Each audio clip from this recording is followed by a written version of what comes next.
Hello बच्चों, नमस्ते, आदाब, सत श्री अकाल, केम छो। Welcome to maths empire where maths become easy and concept become clear and before you know it you are in इश्क मोहब्बत विद दिस सब्जेक्ट।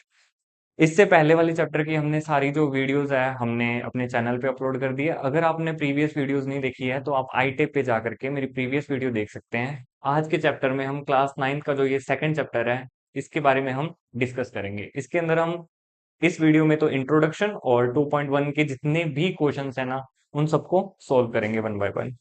तो चलो स्टार्ट करते हैं। ठीक है, तो सबसे पहले जो डेफिनेशन आती है ना वो होती है पोलिनोमियल क्या होती है।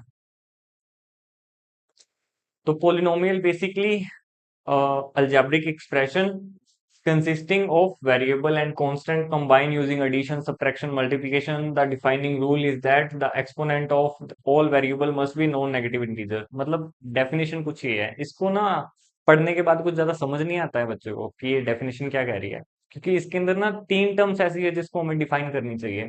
पहली तो ये है कि अल्जेब्रिक एक्सप्रेशन क्या होते हैं, दूसरी चीज है कि एक्सपोनेंट क्या होते हैं, तीसरी है कि नॉन नेगेटिव इंटीजर्स क्या होते हैं। तो देखो, अपन उल्टा स्टार्ट करते हैं। नॉन नेगेटिव इंटीजर्स का मतलब होता है होल नंबर। होल नंबर सबको आइडिया होता है, हम नाइन्थ में आ चुके हैं। तो होल नंबर वो नंबर होते हैं जो जीरो से शुरू होते हैं, 1 2 3 एंड सो ऑन ऐसे चलते जाते हैं। उन नंबर्स को क्या कहते हैं, हम होल नंबर्स कहते हैं। इसके बाद ना एक्सपोनेंट क्या होता है, एक्सपोनेंट का दूसरा नाम होता है पावर। ऐसा समझो कि एक्सपोनेंट को हम क्या कहते हैं, पावर भी कहते हैं। ठीक है, फिर इसके बाद आता है अलजेब्रिक एक्सप्रेशंस क्या होते हैं। तो देखो, अलजेब्रिक एक्सप्रेशन जैसे तुमने क्लास 8 के अंदर एक चैप्टर पढ़ा होगा, अलजेब्रिक एक्सप्रेशन, अलजेब्रिक आइडेंटिटीज वाला। तो अलजेब्रिक एक्सप्रेशन वैसे तो उसमें बता दिया जाता है, फिर भी अपन वापस से डिस्कस कर लेते हैं कि ऐसे एक्सप्रेशन जिसमें कि ना इंग्लिश के अल्फाबेट्स आए, जैसे x square plus 3y plus Z की पावर 5। ये जो ऐसा एक्सप्रेशन है ये क्या है, अलजेब्रिक एक्सप्रेशन है। तो अब डेफिनेशन सुनो। A polynomial is an algebraic expression, ठीक है, जिसमें इंग्लिश के कुछ अल्फाबेट्स आ सकते हैं।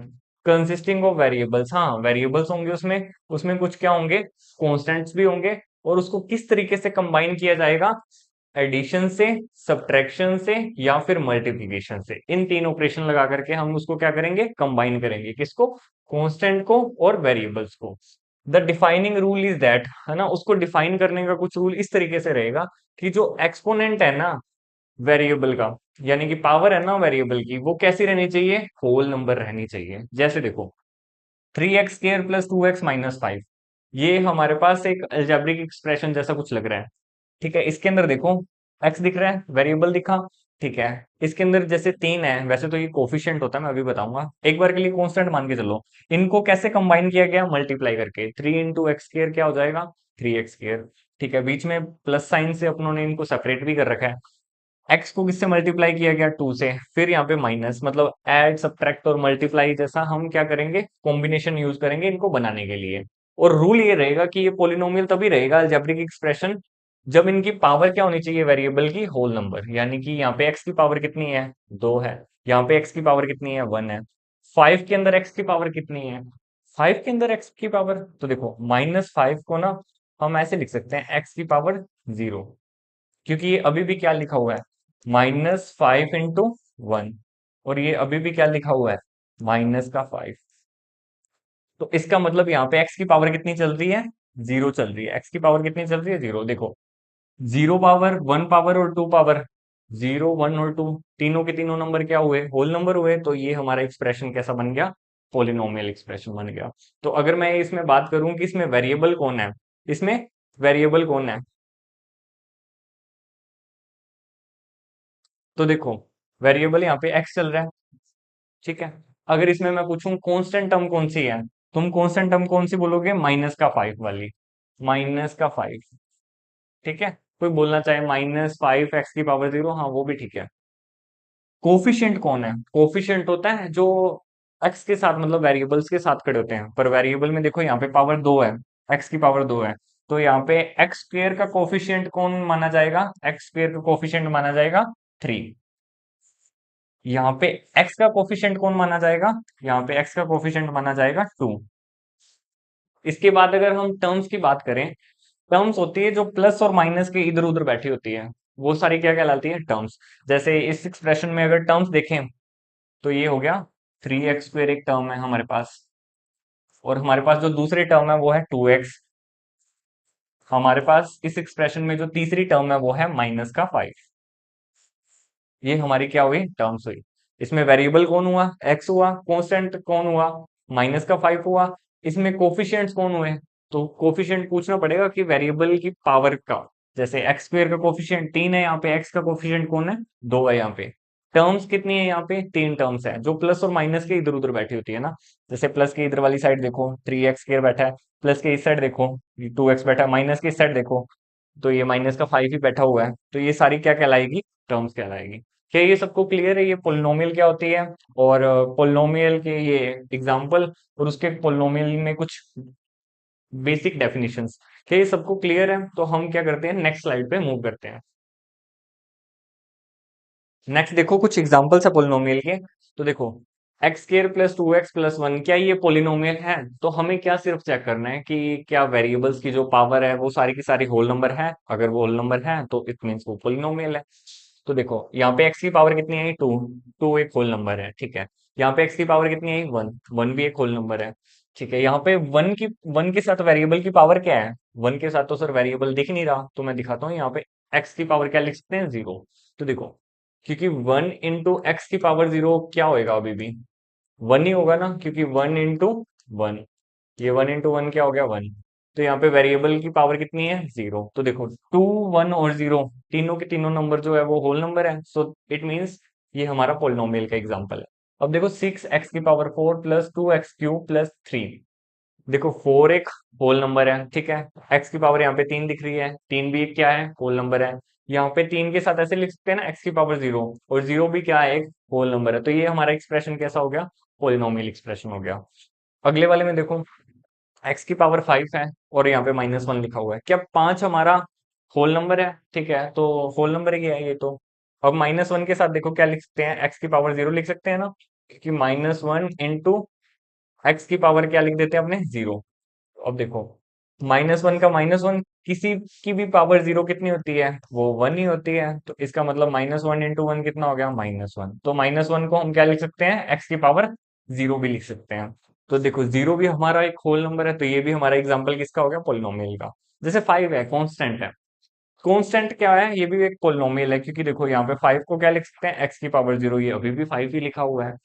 तो 0 जो है वेरिएबल की पावर होल नंबर हुई, तो हमने क्या कहा, ये भी हमारा एग्जांपल किसका हुआ, पोलिनोमियल का एग्जांपल हुआ। अब देखो कौन से एग्जांपल ऐसे हैं जो पोलिनोमियल नहीं हो सकते। यहाँ पे x की पावर कितनी है, -2। यहाँ पे x की पावर कितनी है, 1। तो हमें पता है 1 तो है हमारा होल नंबर, पर जो -2 है ये होल नंबर थोड़ी है, तो इट मीन्स ये हमारा पोलिनोमियल नहीं है। अगर मैं x की पावर 1/2 की बात करूं, x की पावर 1/2 की, तो देखो 1/2 जो है वो होल नंबर नहीं है, तो इट मीन्स ये भी हमारा पोलिनोमियल नहीं है। इसके बाद नेक्स्ट देखो, हम इसके बाद पढ़ रहे हैं क्लासिफिकेशन पोलिनोमियल के। क्लासिफिकेशन का मतलब है कि हमने पोलिनोमियल्स का नामकरण कर दिया है, कि उसको नाम देंगे हम पोलिनोमियल को। जैसे दो तरीके से नाम दे सकते हैं, एक तो टर्म्स के बेसिस पे कि पोलिनोमियल में कितनी टर्म्स हैं, उसके बेस पे हम क्या कर सकते हैं, नाम दे सकते हैं। एक है डिग्री के बेस पे, डिग्री होती है हाईएस्ट पावर वेरिएबल की, उसके बेस पे हम नाम देंगे। डिग्री की मैं आगे डेफिनेशन लिखवा देता हूँ। तो देखो पहले टर्म्स के बेस पे हम पढ़ लेते हैं।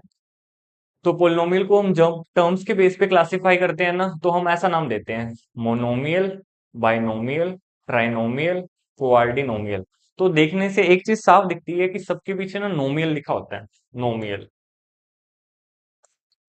नोमियल शायद पता नहीं ग्रीक या लेटिन का एक वर्ड है, उससे ड्राइव किया गया। नोमियल का मतलब वैसे होता है टर्म्स, नोमियल का मतलब होता है टर्म्स। अच्छा, मोनो का मतलब अब समझ में आ जाए ना तो बात बन जाए, क्योंकि नोमियल तो टर्म है। मोनो का मतलब है वन, यानी कि single term. Single term, single term को क्या कहेंगे हम, मोनोमियल। जैसे 5x हो गया, जैसे 3 भी हमारी एक पोलिनोमियल है, ठीक है। 6x की पावर 4 भी एक हमारी पोलिनोमियल है। तो ये तीन मैंने अलग अलग एग्जांपल लिख दिए, किसके, मोनोमियल के।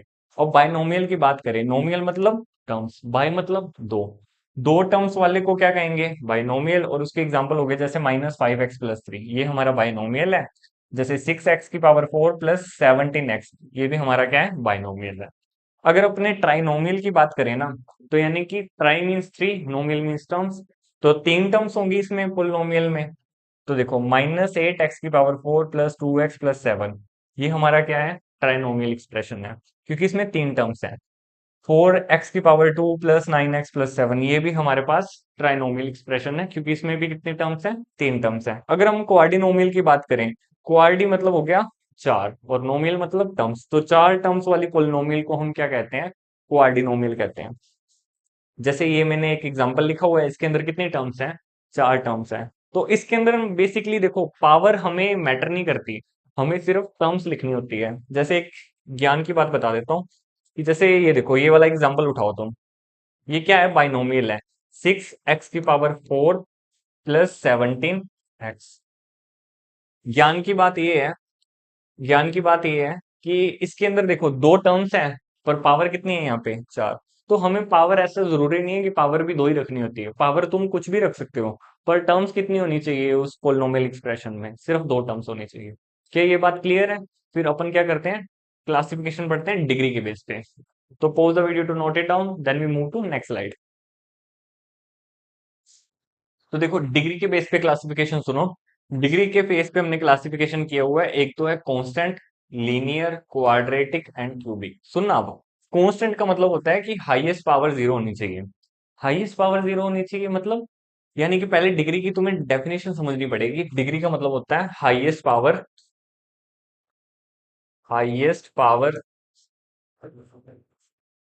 Of variable is called highest power of variable is called degree of polynomial. तो देखो, कांस्टेंट का मतलब ज्यादा से ज्यादा पावर ना तुम्हें जीरो करनी है, ठीक है। तो देखो, जैसे हमारे पास एक नंबर है टू, तो टू के अंदर देखो हाईएस्ट पावर कितनी है वेरिएबल की, टू को हम एक्स की पावर जीरो लिख सकते हैं। तो अब ये क्या लिखा हुआ है, टू, तो हाईएस्ट पावर हमारे पास कितनी है यहाँ पे, इस एक्सप्रेशन में जीरो ही तो है। तो जैसे 300 हो गया, -6 हो गया, टू हो गया, ऐसे सारे के सारे जो कांस्टेंट नंबर आ जाएंगे, है ना, उन सबको क्या लिख सकते हैं अपने, कांस्टेंट पोलिनोमियल लिख सकते हैं, है ना, जीरो को छोड़ करके। अब लीनियर वाले सुनो। लीनियर पोलिनोमियल कौन सी होती है, इसमें हाईएस्ट पावर वेरिएबल की कितनी दिखनी चाहिए, वन दिखनी चाहिए। जैसे देखो, माइनस का 5x, यहाँ पे पावर वेरिएबल की कितनी है, वन। तो इट मीन्स ये हमारा एक्सप्रेशन कैसा हो गया, लीनियर एक्सप्रेशन हो गया। तो देखो, जैसे ये 6x+2 है, और बच्चों को लगेगा सर 6x+2 लिख तो दिया, यहाँ पे तो वेरिएबल की पावर कितनी है, वन। सर यहाँ पे वेरिएबल की पावर कितनी होगी, जीरो। ये क्या बात हो गई? तो ये बात होगी कि डिग्री जो है ना, वो थी हाईएस्ट पावर ऑफ वेरिएबल। तो अगर अपने कह रहे हैं कि लीनियर की डिग्री कितनी होती है, हाईएस्ट पावर कितनी होती है, वन, तो हाईएस्ट पावर तो वन है ना, छोटी पावर तो कितनी भी हो चलेगा, छोटी पावर कितनी है, वहां पे जीरो है। अब ये देखो क्वाड्रेटिक में, देखो क्वाड्रेटिक में हाईएस्ट पावर दो रहनी चाहिए, छोटी पावर कुछ भी लेके आ सकते हो तुम, जैसे -4x² प्लस 2x है, तो -4x² प्लस 2x। यहाँ पे इस एक्सप्रेशन में हाईएस्ट पावर वेरिएबल की दो है, और छोटी पावर कितनी है, एक। तो नाम किसके बेस पे दिया जाएगा, इस पावर को देखते हुए, हाईएस्ट पावर को, तो इस पावर को क्या कहेंगे, क्वाड्रेटिक। अगर पावर तुम्हें कहीं पे तीन मिल जाए, तो हाईएस्ट पावर वेरिएबल की, तो उसको कहेंगे क्यूबिक पोलिनोमियल। अब क्यूबिक पोलिनोमियल का मतलब ये नहीं है कि उसमें टर्म्स भी तीन रहनी चाहिए, टर्म्स कितनी मर्जी हो, लेकिन पावर हाईएस्ट कितनी रहनी चाहिए, तीन रहनी चाहिए। अगर हम इसको टर्म्स के बेस पे देखें, टर्म्स के बेस पे ये क्या है, क्वाड्रिनोमियल, हमने पहले पढ़ के आए हैं, क्योंकि इसमें कितने टर्म्स हैं, चार टर्म्स है। ये क्लियर है? Suppose the video to note it down, then we move to next slide.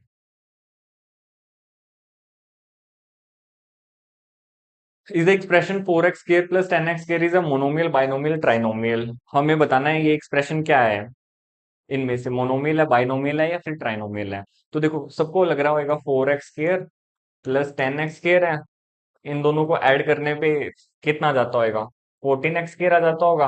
अरे 14x² यानी कि ये तो क्या बन गया, मोनोमियल बन गया, क्योंकि सिंगल टर्म है।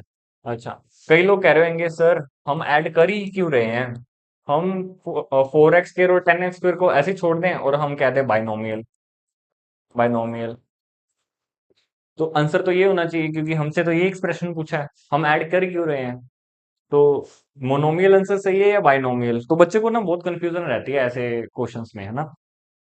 तो सुनो, एक ना स्टोरी से इसको समझाता हूँ।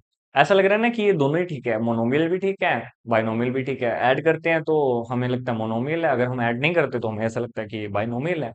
तो जैसे ना, मान लो कि दो दोस्त थे, उनकी आपस में लड़ाई होगी। तो एक दोस्त कहता कि तू ना यार मुझे ना उस पार्क में मिलना, मेरा वहां पे ना होना भी मेरे होने की गवाही देता है। तो इसको, इस सेंटेंस को सुन के ऐसा लग रहा होगा ना कि जो वो लड़का है ओरिजिनली में, वो वहां पे गया भी नहीं, और फिर भी उसका वहां पे वो है भी नहीं, फिर भी उसकी प्रेजेंस वहां पे फील हो रही है। और अगर अपने ये मान के चलें कि यार वो तो वहां पे गया है, तो उसने तो पहले ही कहा था ना कि मैं वहां पे हूं ही नहीं, तो ऐसा लग रहा है ना कि दोनों ही केसेस ठीक है, कि वो वहां पे है भी, वो वहां पे नहीं भी है। इसी ऐसा ही हमारे पास यहाँ पे हो रहा है, ऐसा लग रहा है कि मोनोमियल भी लग रहा है, बाइनोमियल भी लग रहा है, मतलब ऐसा पैराडॉक्स जैसा लग रहा है, कुछ पजल जैसा। तो देखो ये पजल नहीं है बेसिकली, क्योंकि हमारे पास क्या दिया हुआ था, 4x² प्लस 10x²। ठीक है, तो अब ध्यान से सुनना, ये दोनों लाइक टर्म्स हैं। लाइक टर्म्स हमने 8 क्लास में पढ़ा था, जिसकी पावर भी सेम हो वेरिएबल की, और वेरिएबल भी सेम हो। ऐसे एक्सप्रेशन को क्या कहते हैं हम, लाइक एक्सप्रेशंस कहते हैं ना, लाइक टर्म्स कहते हैं। तो इनमें ये क्या हो रहे हैं, ऐड हो रहे हैं, ये 4x² और 10x² ऐड होके क्या बन रहा है, 14x²। तो हमारा आंसर मोनोमियल सही है। बाइनोमियल इसलिए गलत है क्योंकि ये दोनों अलग अलग टर्म नहीं है, ये लाइक टर्म्स हैं, और ये आपस में ऐड हो जाएंगी, ऐड होने के बाद एक सिंगल टर्म बनेगी। तो हमें आंसर क्या देना चाहिए था, मोनोमियल देना चाहिए था। ठीक है, सो इसको नोट डाउन करो, इसका आंसर मोनोमियल लिखो। फिर हम नेक्स्ट क्वेश्चन जो है वो सॉल्व करेंगे नेक्स्ट एक्सरसाइज से। सो हमारी एक्सरसाइज कौन सी है, 2.1, जिसके हम क्वेश्चन करने वाले हैं। तो 2.1 में पहला क्वेश्चन कहता है कि find the degree of the polynomial. Degree क्या थी, highest power, highest power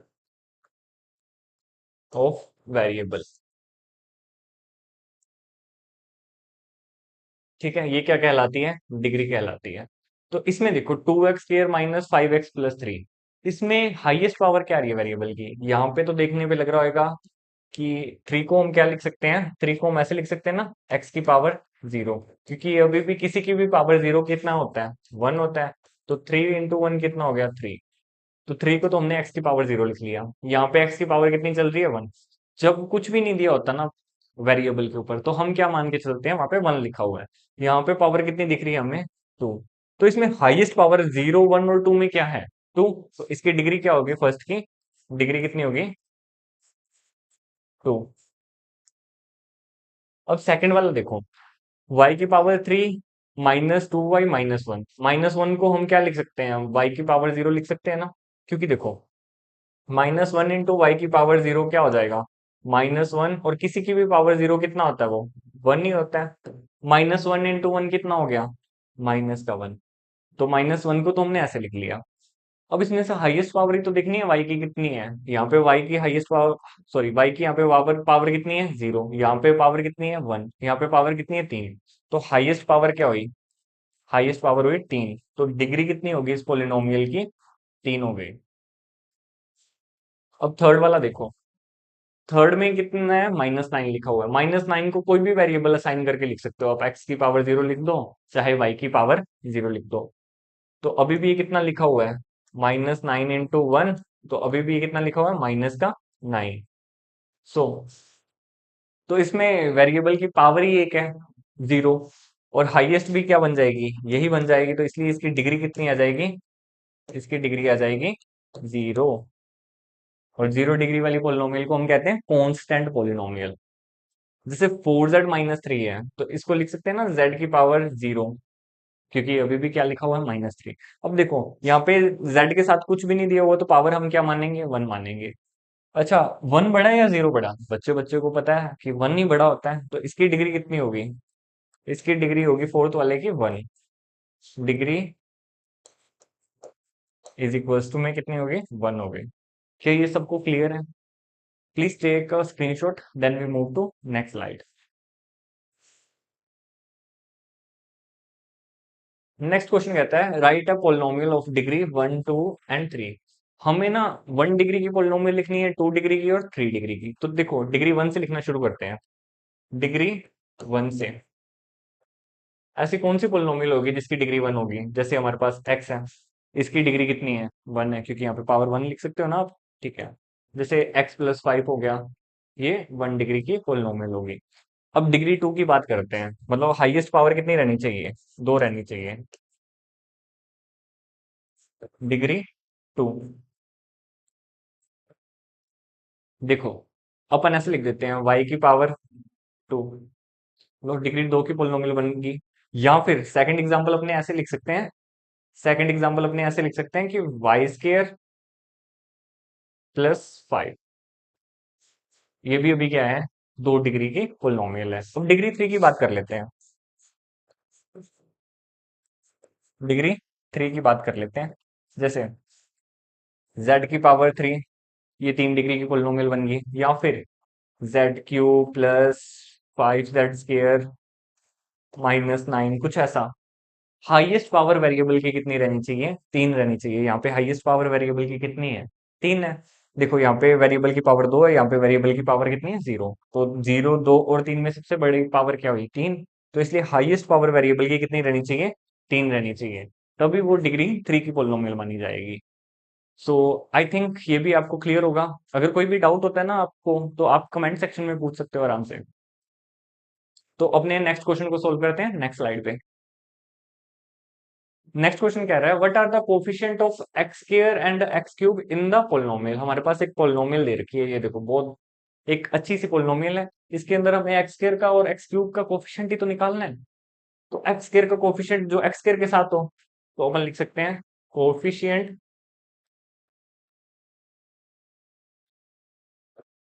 coefficient of x square, यानी कि जो एक्स स्क्वायर के साथ में खड़ा है, छह है वो। ठीक है, अगर मैं बात करूं कोफिशिएंट ऑफ एक्स क्यूब की बात करूं, जो एक्स क्यूब के साथ खड़ा है, तो बच्चों को लग रहा होगा सर थ्री लें या माइनस थ्री लें, तो ऑब्वियसली माइनस थ्री खड़ा है भाई। नेक्स्ट क्वेश्चन कहता है what is the coefficient of Z in the polynomial this. इसमें जेड का हमें क्या बताना है? कोफिशिएंट बताना है। पर ध्यान से देखने पे पता है क्या पता चलता है कि इसमें जेड है ही नहीं। जेड है ही नहीं, देखो जेड क्यूब है, जेड स्क्वायर है, इसके बाद जेड आना चाहिए था। पर जेड तो है ही नहीं, इसके बाद डायरेक्ट क्या है? माइनस का इलेवन। तो अपने को क्या करना पड़ेगा? जेड को जिंदा करना पड़ेगा। पहले तो इसको पोलिनोमियल को ऐसे का ऐसा लिखते हैं, देखो सोल्यूशन में, फोर्थ क्वेश्चन के सोल्यूशन में देखो, फोर जेड स्केयर लिख लिया और फोर जेड क्यूब लिख लिया प्लस फाइव जेड स्केयर लिख लिया। ठीक है, माइनस का इलेवन, ये हमारे पास पोलिनोमियल थी। ठीक है, इसको इसमें जेड को कैसे जिंदा करें, उस पर दिमाग लगाओ। फोर जेड क्यूब का फोर जेड क्यूब, इसके साथ कोई छेड़छाड़ नहीं करेंगे। ठीक है, फाइव जेड स्केयर का फाइव जेड स्केयर, और मैं माइनस ग्यारह को थोड़ा दूर लिख रहा हूँ। ठीक है, अब क्या करते हैं, जेड को जिंदा करने के लिए उसके साथ में जो कोफिशिएंट है ना, उसको जीरो बिठा देते हैं। ऐसा बिठाने से देखो क्या हो जाएगा कि जैसे इसको सोल्व करेंगे, जीरो इंटू जेड कितना होता है? जीरो। तो बचेगा क्या? Four Z cube plus five Z square minus eleven, वापिस से ये एक्सप्रेशन बन जाएगा। अच्छा, इसके साथ आपको जेड के साथ ना वन नहीं बिठाना, आपको क्या बिठाना है? जीरो बिठाना है, जिससे कि ये टर्म वापिस से क्या हो जाए? वैनिश हो जाए। तो इट मीन्स जो जेड के साथ खड़ा होता है वही तो कोफिशिएंट होता है। तो कोफिशिएंट क्या आ जाएगा? कोफिशिएंट ऑफ जेड कितना आ जाएगा? जीरो। ये भी बात क्लियर है। तो नेक्स्ट क्वेश्चन अपने सोल्व कर रहे हैं नेक्स्ट स्लाइड पे। तो चलो, फिफ्थ क्वेश्चन कह रहा है what is the constant term of the polynomial nine x cube plus five x square minus eight x minus ten. ठीक है, तो हमारे पास एक पोलिनोमियल है ये, इसमें कांस्टेंट टर्म बतानी है। कांस्टेंट टर्म, कांस्टेंट टर्म वो टर्म होती है जो इकलौती होती है। अपने स्टार्टिंग में पढ़ा था ना कांस्टेंट टर्म कौन सी टर्म थी? देखो,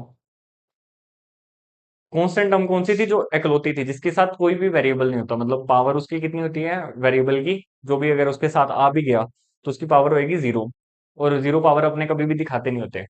तो इट मीन्स ये जो लास्ट वाली टर्म थी, ये क्या थी? कांस्टेंट टर्म थी, माइनस फाइव। ठीक है, तो अपने को यही सोल्व करना है इसमें भी।